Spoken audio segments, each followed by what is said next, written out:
말씀 제목은 나를 보고 계신 분을 보라가 되겠습니다. 나를 보고 계신 분을 보라. 우리가 믿고 지금 섬기고 따르고 있는 우리 하나님은 어떠한 분이신가? 오늘 창세기 16장에서 보게 되는 우리 하나님은 나를 보고 계시는, 나를 보고 계셨고 지금도 보고 계시는 그러한 하나님이신 것이죠. 지금도 여러분들을 보고 계시는 분이십니다. 근데 이 고백을 누가 했느냐 하니까 하찮게 보이는 하갈이, 이집트의 여종이라 성경에 나오는 여인이 고백을 했습니다.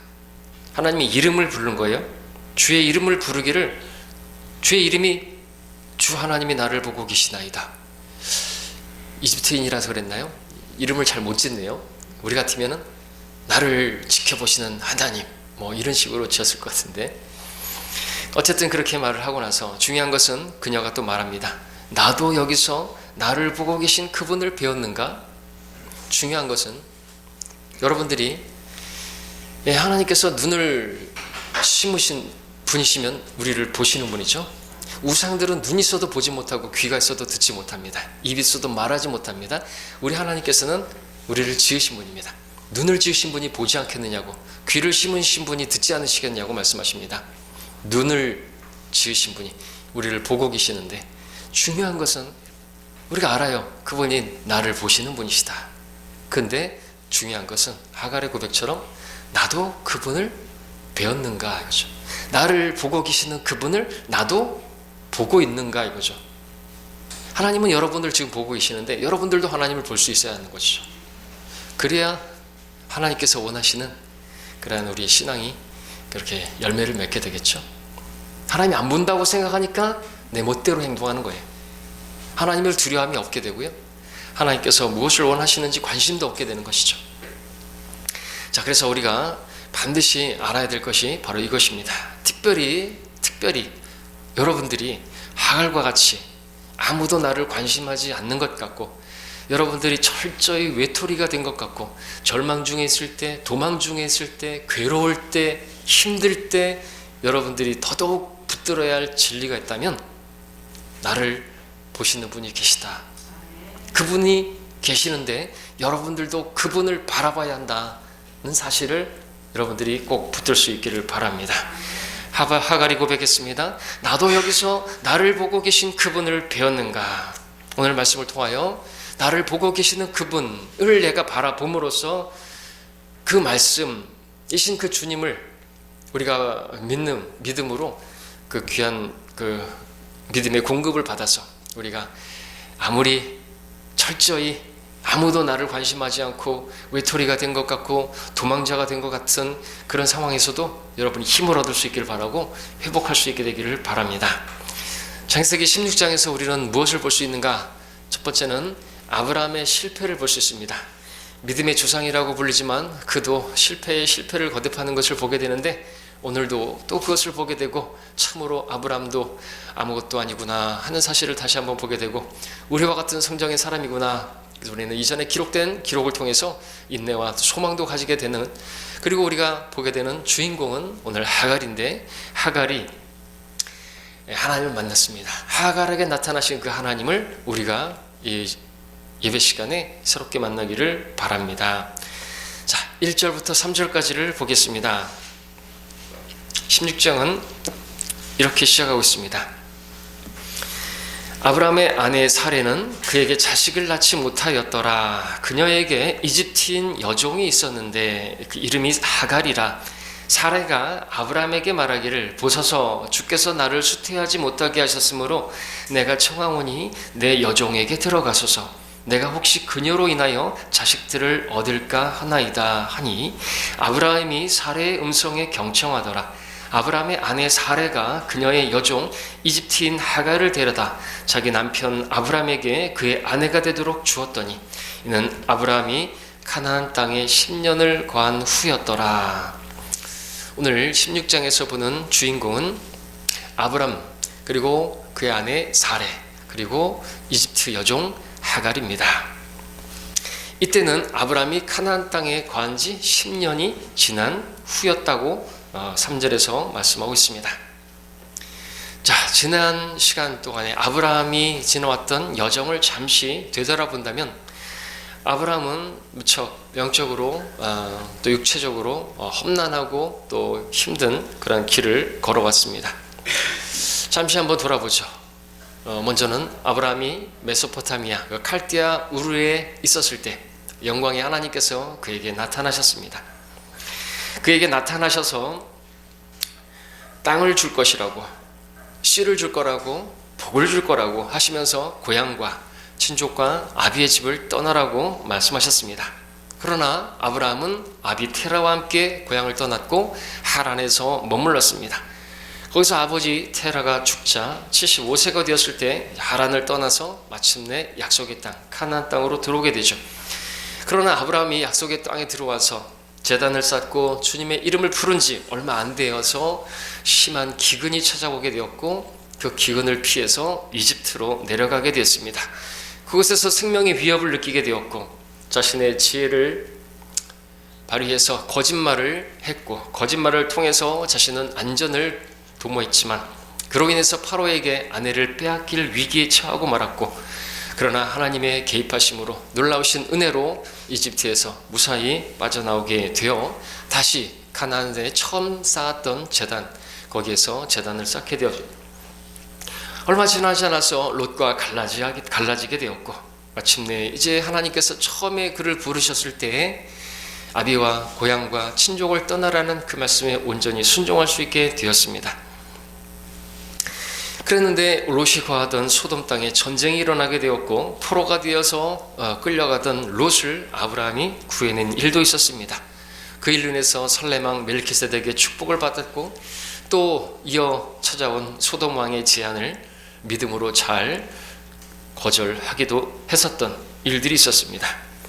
얼마 전에는 하나님께서 아브라함에게 하늘의 별들을 보여주시면서 내 몸에서 나올 내 씨가 이와 같이 별들을 셀 수 있다면 내 자신도 내 자손도 셀 수 있을 거라고 말씀해 주셨고 그런 말씀을 아브라함은 믿었고 하나님께서는 그 믿음을 의로 여기셔서 그가 의롭게 되었습니다. 그리고 하나님께서 홀로 걸어가신 그 쪼개진 짐승 사이로 홀로 걸어가신 그 무조건적인 언약을 통하여 하나님께서 어떤 과정으로 또 어디까지 그 땅을 차지하게 될 것인가 또 하나님께서 약속을 주시기도 하셨습니다. 이제 아브라함의 나이 어느덧 85세가 되었습니다. 가나안 땅에 들어온 지 강산도 변한다는 10년이 지났습니다. 아브라함은 기다리고 기다렸습니다. 기다릴 만큼 기다렸다 할 수 있습니다. 그런데 아직도 여전히 하나님께서 주신다는 아들은 없습니다. 아브라함에게도 사라에게도 조급하고 초조한 시간들이 되었을 것입니다. 마음이 그랬을 것입니다. 이제 나이는 점점 들어가는데 더 늙었다가는 더 이상 아이를 가질 가능성은 완전히 사라져버릴 것 같은 그런 상황으로 치닫고 있습니다. 이러한 상황 속에서 오늘 16장 1절은 이렇게 시작하고 있었습니다. 아브라함의 아내 사레는 그에게 자식을 낳지 못하였더라. 그리고 사레에게 이집트의 여종 하갈이 있었다고 말씀하고 있습니다. 하갈이라는 여인은 여러분이 아시는 것처럼 아브라함이 기근을 피해서 이집트로 내려갔었을 때 파라오가 사레를 아내로 삼고자 했었을 때 그에게 주어졌던 그 사레의 여종이었던 것이죠. 이집트인 여종이었던 것으로 우리가 볼 수 있습니다. 그 이집트에서 나오게 된 이후로도 계속해서 사레에게 여종으로 그렇게 있었던 것으로 보입니다. 자, 2절에서 우리는 아브라함에게 건네는 사레의 제안을 들을 수 있는데 그것은 바로 하갈을 통해서 아들을 갖자라는 것이었습니다. 사레는 아브라함에게 말했습니다. 주께서 나를 수태하지 못하게 하셨으므로 그러므로 다른 방법으로 아이를 갖자고 곧 하갈을 통해서 자식을 갖자고 제안했던 것입니다. 이게 뭐 잘못된가요? 잘못됐나요? 잠시 창세기 15장 4절을 눈으로만 보시면 하나님께서 말씀하시기를 네 자신의 몸에서 나올 자가 내 상속자가 되리라고 말씀을 하셨죠. 그러니까 아브라함은 이렇게 생각할 수도 있었겠죠. 내 몸에서 나올 상속자, 내 몸에게서 내 아들이 나올 것은 분명한데 사레가 제안한 것처럼 사레는 불임이고 그러니까 하갈을 통해서라도 얼마든지 하나님께서 아들을 주실 수 있는 것이 아닌가. 실제로 여기까지 본다면 아브라함의 몸에서 상속자가 나올 거라고 하는 주님의 말씀에 어긋남이 없어 보입니다. 더군다나 아브라함은 여기서 아무것도 하지 않았는데 먼저 사레가 제안을 했습니다. 그 아내 사레는 누굽니까? 바로 아브라함의 돕는 자로 주어진 아내가 아닙니까? 그렇게 돕는 자가 조언을 했으니 아브라함의 입장에서는 이것이 과연 주님의 도우심이 아니고 주님의 뜻이 아니고 무엇이겠는가? 주님께서 나로 하여금 돕는 자를 통해서 아이를 얻을 수 있도록 하나님께서 도와주시는 것이구나 하고 얼마든지 자기 나름대로 판단하고 결정할 수가 있었던 것이겠죠. 그렇게 생각하고 그렇게 판단했던지 결국 아브라함은 사레의 음성에 경청하고 말았습니다. 그러나 문제는 여기에 있죠. 처음에 죄도 무엇이었습니까? 아담의 죄도 아내의 음성에 경청한 것이죠. 세상에 죄가 들어온 것은요 다른 것이 아니에요. 마귀에게 속아서가 아니고요 아내에게 귀를 내줬기 때문이죠. 예. 좋은 자는 잘 조언해 줘야 되죠. 아내는 아내의 역할을 해야죠. 위치를 잘 가지고 있어야 되겠죠. 자, 우리는 어떤 사람의 음성에 경청하는 것이 아니라 오직 주님의 음성, 목자의 음성만 잘 경청해야 하는 것입니다. 이때 아브라함이 마음이 바랐다면, 마음이 정직했다면, 주님을 추구했다고 한다면 주님께 물었어야죠. 창세기 15장 2절에서 주 하나님이여 나에게 무엇을 주시려나이까? 라고 잘도 물었잖아요. 15장 8절에서 주 하나님이여 내가 이 땅을 유업으로 삼을 줄을 무엇으로 알리까? 라고 잘도 물었잖아요. 그러면 지금 주 하나님이여 제가 아내 사레가 말했던 것처럼 하갈을 통해서 아이를 낳아도 되겠습니까? 라고 물을 수 있지 않습니까? 그러나 아브라함은 하나님께 묻지 않고 덥석 사레의 음성에 경청했고 그렇게 했습니다. 이유가 뭘까요? 어떻게 해서든지 아들을 갖고자 하는 것이 그의 마음에 컸기 때문에 그렇죠. 우리도 그럴 때가 있어요. 그렇죠? 내가 원하는 어떤 것을 갖고자 할 때면요 하나님께 묻지 않아요. 그것이 하나님의 방법이 아니라는 것을 하나님께서 내 안에서 분명히 말씀하심에도 불구하고 우리는 그 음성을 듣지 않으려고 하면서 애써 부인하면서 우리는 내 방법대로 하는 것이죠. 그리고 누군가가 나에게 딱 한번 말해주면 그것을 그냥 붙들어요. 내가 가까운 사람이든 그것이 내 돕는 자이든 그러면 더더욱더 내 자녀이든 아주 쉽게 잘도 따라가는 것을 보게 되죠. 배워야 됩니다. 어쩌면 아브라함 마음에 이런 것도 있었을 수 있을까요?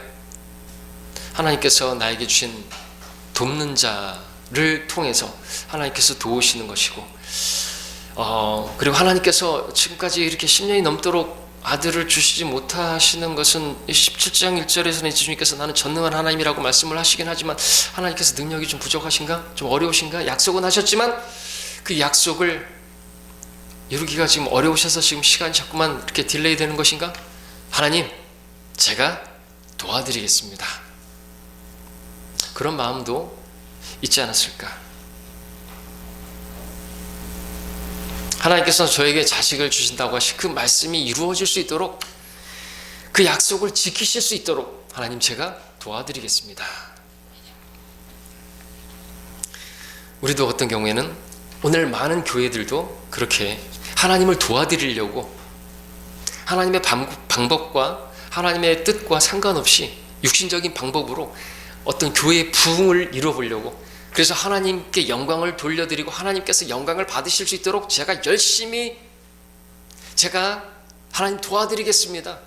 이 교회가 부흥할 수 있도록 하나님께서 참으로 어떤 선한 일들을 이루셨다는 것을 보여드리기 위해서 제가 제 방법으로 한번 보여드리겠습니다. 도와드리겠습니다.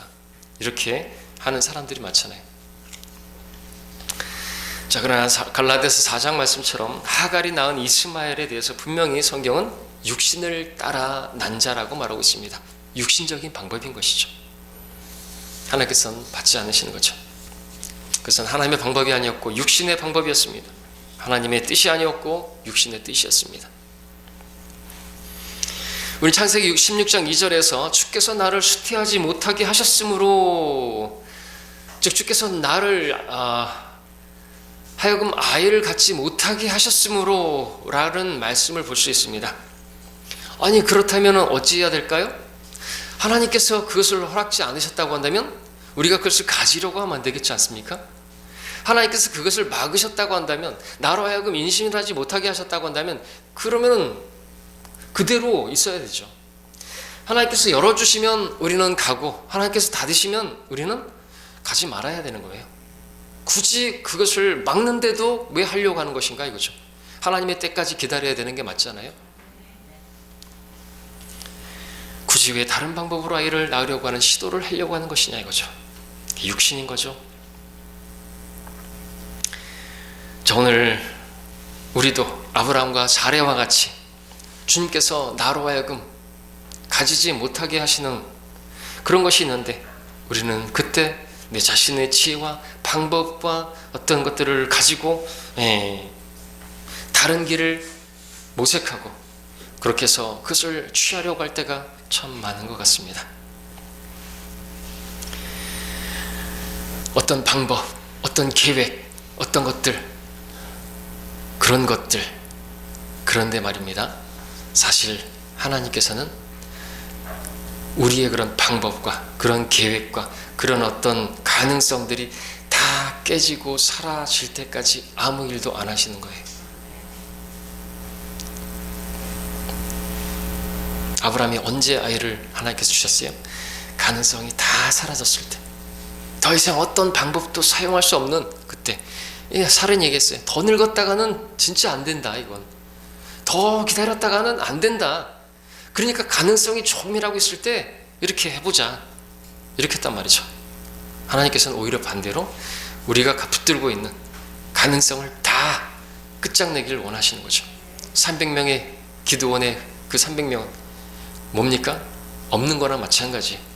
미디안 대군에 비한다면 없는 것이나 마찬가지고, 왜 주님께서 그 나사로가 죽은 지 나흘이나 되어서야 오셔만 했던 것인가요?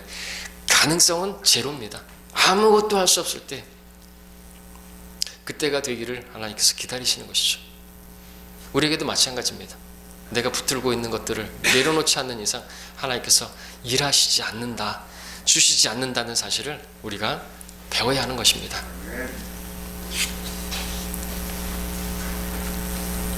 나의 모든 시도, 노력, 소망, 그 모든 것이 물거품이 되고 허사가 되고 사라지고 다 깨어질 때, 오직 하나님께서 이제 일하셔야만 할 때, 오직 하나님의 은혜만이 필요합니다 라는 고백이 우리에게서 나올 때, 하나님께서 비로소 일하기 시작하심을 믿으시기를 바랍니다.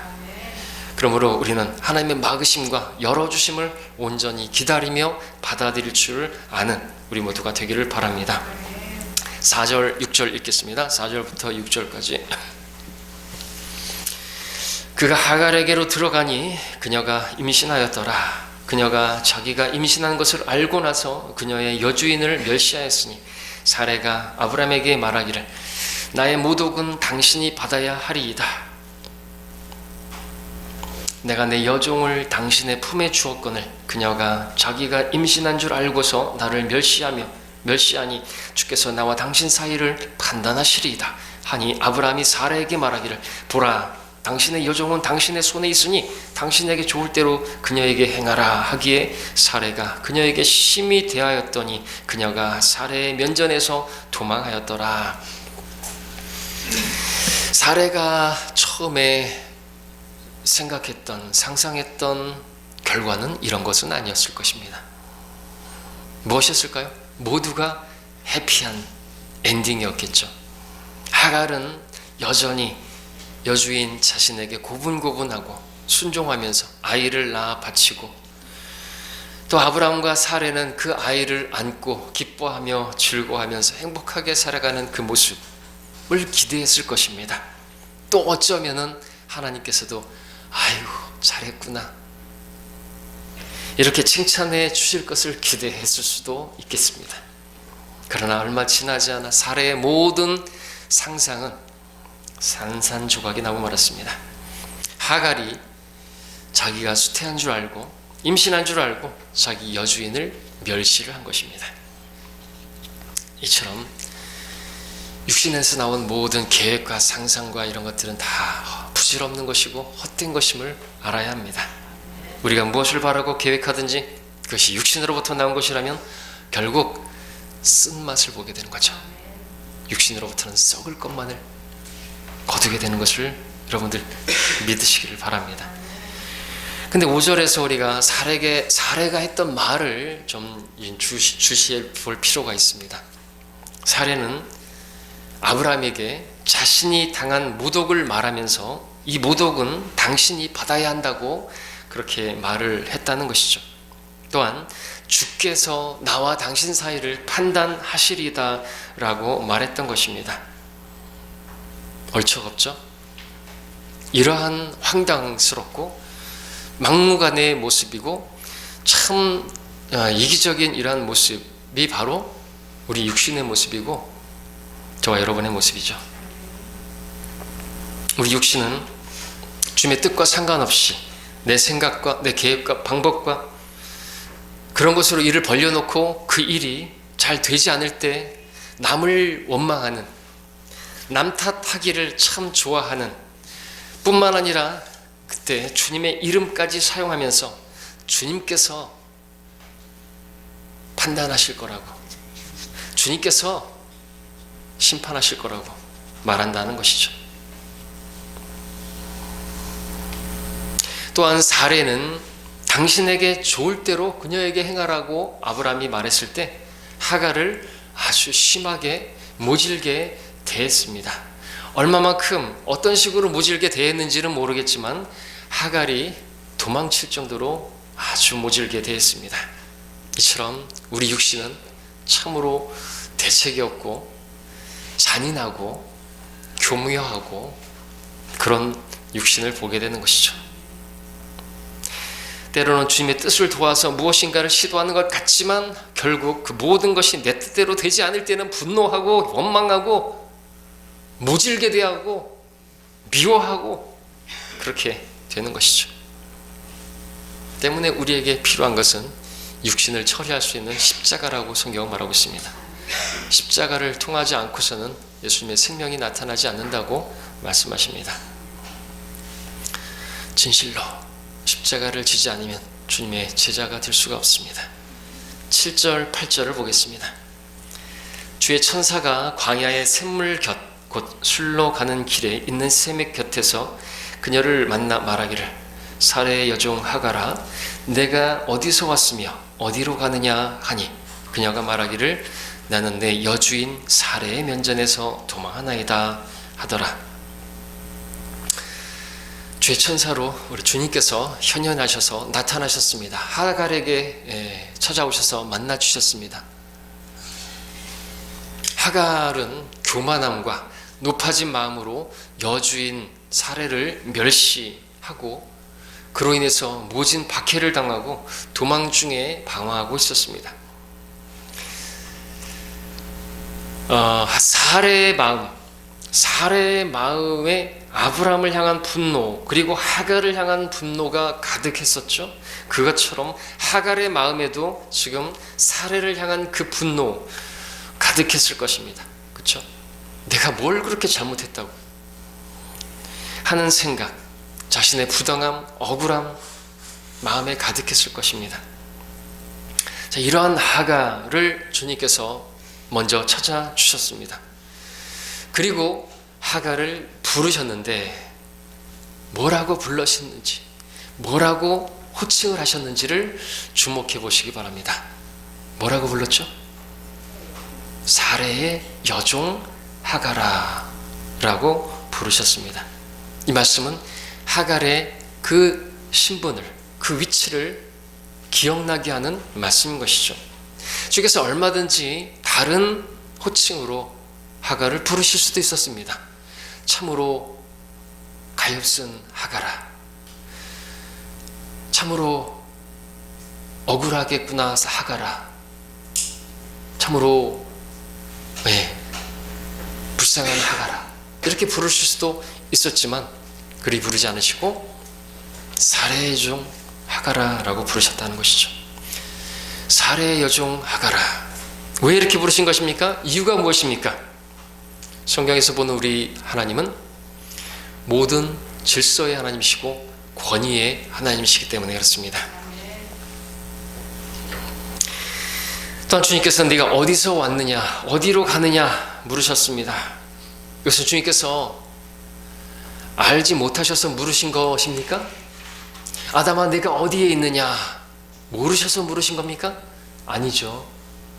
교제하기 위해서 부르신 겁니다. 만나서 그의 마음을 보시고 또 위로도 하시고 복도 주시고 회복시키기 위해서, 그를 만나 교제하시기 위해서 부르신 것이죠. 어디서 왔으며 어디로 가느냐 절대 몰라서 물으신 게 아닙니다. 이처럼 주님께서 우리에게 먼저 찾아오시고 우리 마음에 대해서 물으시면서 우리와 교제하기를 원하시는 주님이십니다. 하갈은 말했습니다. 나는 내 여주인 사레의 면전에서 도망하나이다. 어디로 가느냐라는 물음에 사레는 어디로 가야 할지 모르기 때문에 단지 이렇게 말할 뿐이었죠. 어디로 가는지 모릅니다. 저는 그냥 도망갈 뿐입니다. 내 여주인 사레에게서. 이제 9절부터 보겠습니다. 12절까지. 주의 천사가 그녀에게 말하기를 내 여주인에게 돌아가서 그녀의 손 아래서 복종하라 하고 주의 천사가 그녀에게 말하기를 내가 내 씨를 심히 번성케 하리니 그 수가 많아 셀 수 없게 되리라 하더라. 또 주의 천사가 그녀에게 말하기를 보라, 내가 아이를 가졌으니 아들을 낳을 것이요 그의 이름을 이스마엘이라 하라.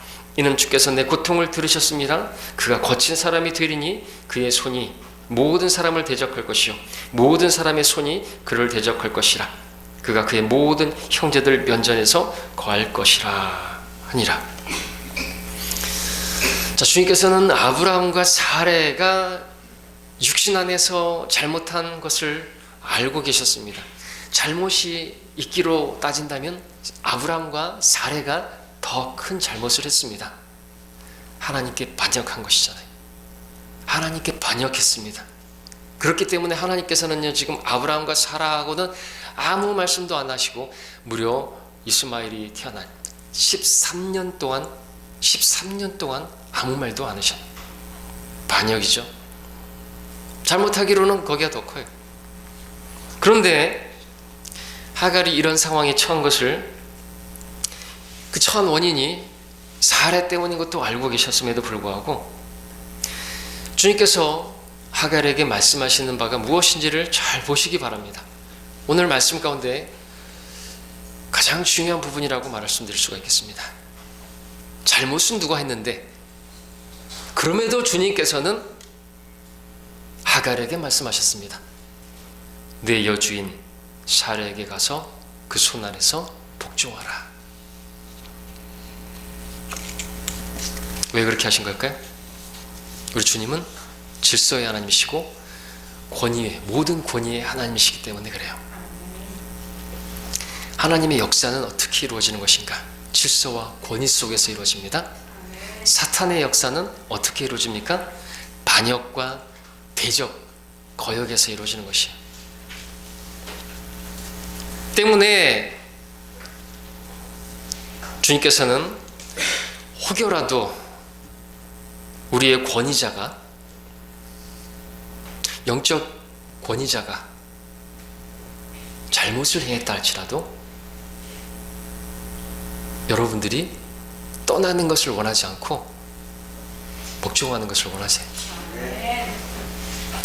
교회 목사가 뭘 잘못했나요? 그럼 어떻게 해야 되죠? 근데 정말 잘못한 게 명백한가요? 증인 있나요? 증거 있나요? 성경대로 판단하고 할 수 있나요? 그런 것도 없네. 그럼 입을 막아야죠. 닫아야죠. 그러나 설령 좀 잘못하고 실수하고 말 실수를 할 수도 있어요. 왜? 말에 실수가 없는 사람은 아무도 없으니까. 그렇다고 해서 떠났다, 하나님께서 뭐라고 말씀하시는지를 들으실 수 있기를 바랍니다. 나가신 분들도 마치 돌아가라고 말씀하시는 거예요. 돌아오라고 말씀하시는 겁니다. 이게 하나님의 말씀이에요.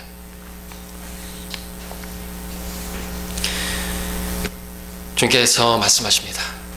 돌아가라고, 그리고 복종하라고. 마찬가지예요. 여러분의 부모님이 좀 부족할 수 있죠.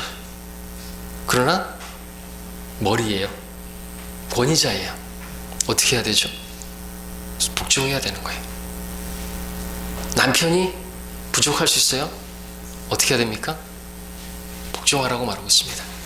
4례 히브리서에서는 그가 심지어 자기 아내를 누이라고 속이고 그렇게 해도 복종했다고 말하고 있습니다. 그렇게 복종하면 4례의 딸들이 된다고 말하고 있습니다. 남편이 그렇게 부족해도요. 왜? 그렇게 복종할 때 하나님의 역사가 일어나니까, 하나님이 일하실 게 나타나니까. 근데 거기에서 그냥 막 치고받고 그러면 끝나는 거죠.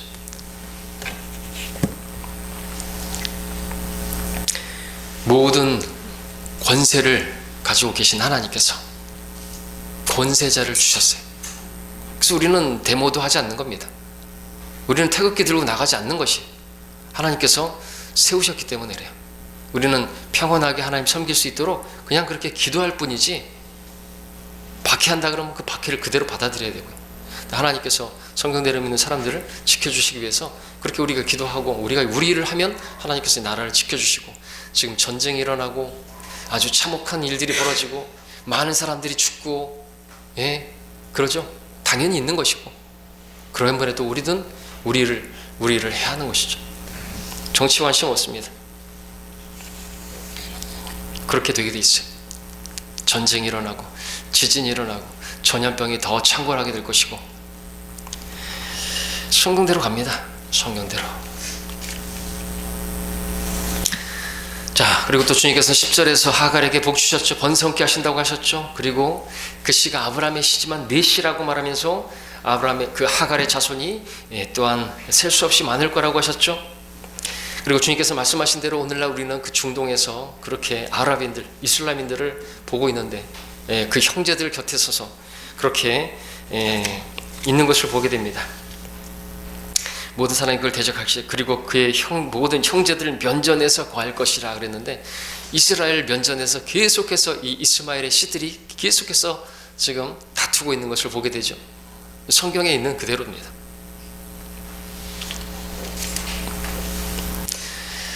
자, 이스마엘 11절에서는 친히 그 아이의 이름까지 지으셨는데 그 이름의 뜻은 하나님께서 들으시는 자라는 뜻입니다. 이스마엘.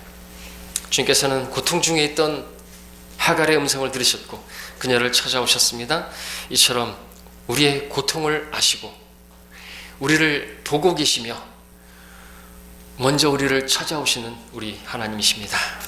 그 하나님을 여러분들도 배울 수 있기를 바랍니다. 13절부터 16절까지를 읽겠습니다.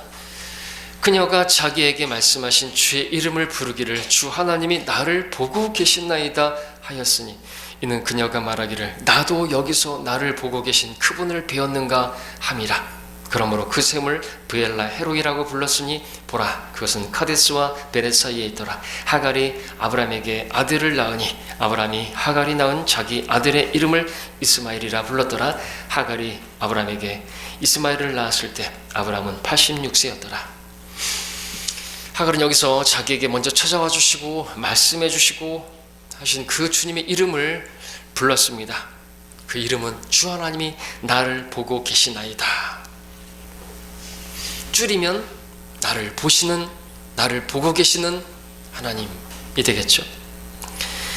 이는 하갈이 도망 중에 있을 때, 방황 중에 있을 때, 원망 중에, 고통 중에 있었을 때 먼저 찾아오시고 만나주신 그 하나님을 배웠기 때문에 그렇죠. 놀라운 고백을 하나님께서 이집트 여종에게서 받아내셨습니다. 이 놀라운 고백이 아브라함의 입에서 나온 것도 아니고 사라에게서 나온 것도 아니고 이집트인에게서 나왔습니다. 하나님께서 나를 지켜보고 계시는 분이고 그분을 내가 배웠다고.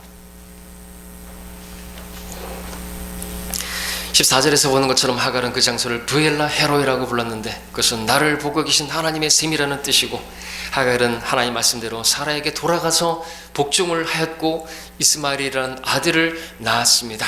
그리고 아브라함은 이제 86세가 되었다고 기록하고 있습니다. 자, 오늘 우리는 창세기 16장 말씀을 통해서 하나님의 말씀을 보았습니다. 말씀에서 하나님께서는 아브라함에게도 아니고 사라에게도 아니요 매우 의외의 인물인 하갈에게 찾아오셨습니다. 하나님께서는 아브라함과 사라와는 아무런 대화도 하지 않으셨고 오히려 하갈에게 찾아오셔서 무엇이 바른 길인지, 어떻게 복을 주실지 말씀해 주셨습니다. 자, 우리는 어쩌면 그렇게 생각할 수 있을 겁니다. 하나님께서는 믿음의 조상 아브라함과 같은 사람에게만 찾아오시고 영적인 사람하고만 교제하시고 믿음의 사람하고만 그렇게 그를 인도하시고 그러한 하나님으로 생각할 수가 있을 것입니다. 반면에 나같이 부족하고 나같이 자격 없는 자의 고통을 하나님께서 알기나 하실까? 보고 계시기나 할까? 잘 들어주시기나 할까? 나의 상황을, 나의 처지를 알아주시기나 할까? 모를 거야. 오해할 수도 있을 것입니다. 그러나 그것은 어디까지나 오해고 착각입니다. 하나님께서는 하갈을 찾아오시고 만나주셨습니다.